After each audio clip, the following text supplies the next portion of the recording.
Hey guys, so this video is going to be about the Dealer's Choice event, specifically the 1500 Dealer's Choice event that is taking place at the World Series of Poker next week, in which I intend to play.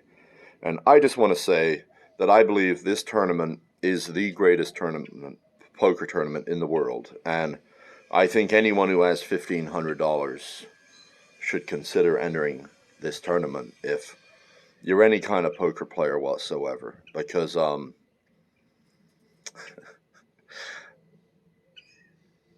the great thing about Dealer's Choice is whatever your best game is, you can force everyone else at that table to play that game 1 out of every 6 hands.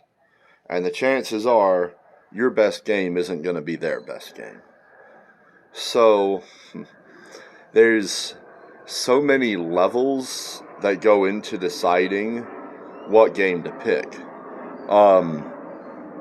Because first of all, obviously, like, you want to pick a game you're good at, but you also want to pick a game that your opponents are bad at.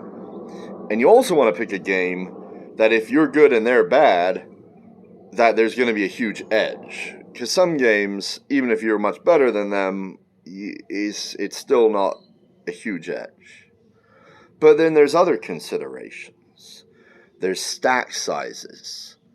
When you're short stacked, certain games make more sense than if you're big stacked.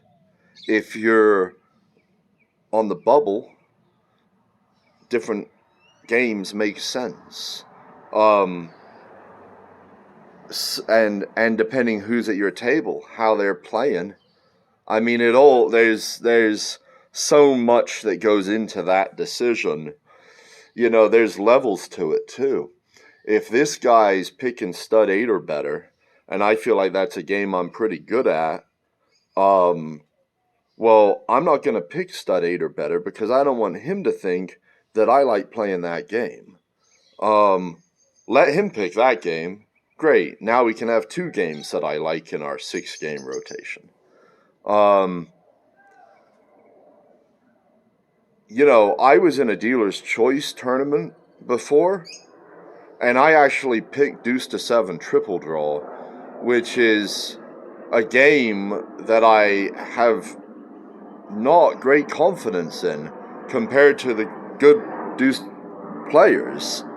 But I picked it because there was a guy at the table who played it so fucking bad when someone else picked it that I was like, well, let's just play that. So part of this, the big part of Dealer's Choice, I think the most important part is you need to not be an exploitable player. You need to be a guy who they can't pick a game where you're just sunk. You don't want to be the guy that they're targeting with their games. You don't want to be the worst player, you know, because maybe they got a good advantage over you in Deuce to 7, but maybe this guy plays Pot Limit Omaha 8 or better so bad that they're targeting him, and that's a game you love. So I'm really excited. The other great thing about it is that it's 1500. So honestly, you probably shouldn't enter this if you don't have experience playing a number of these games.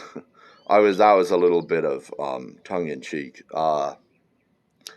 You know, it's going to be a field full of people who regularly play mixed games. And a lot of these guys are they're not going to care that much about the 1500. It's just they're trying to win a bracelet. And it's a social thing. I mean, a lot of these people know each other.